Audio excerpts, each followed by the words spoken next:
In this video, I will show you how to sign up for the Puma affiliate program. So to do this, open up a browser and just search for Puma affiliate program. Now from here, click on this link from Puma themselves that says affiliate program. And then here you can see the benefits, how to join.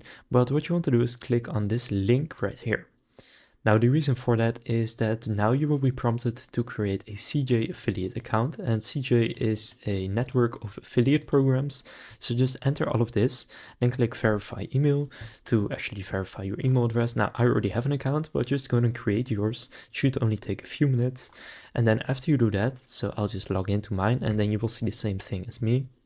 So after you do that, it will take you to the advertisers, and then from here it will search for Puma US automatically, and then from here you can simply click on apply to program, and then the application has now been submitted for review. So I have now applied to the Puma affiliate program.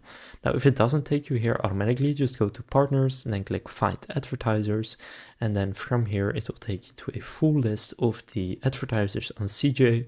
But what you want to do is in the search bar right here, just search for Puma, and then you can see they have different ones. So you have Puma EU, you have Puma India, Mexico, South Africa. So just pick the one where you are probably going to promote it in. For example, it could be the UK, and then click search. And then here you can see it, and then you can apply. Now you can also apply to multiple ones if you would like to. So now you know how to sign up for the Puma affiliate program. If this video was helpful, please consider leaving a like and subscribing to my channel. And with that being said, I will see you in the next video.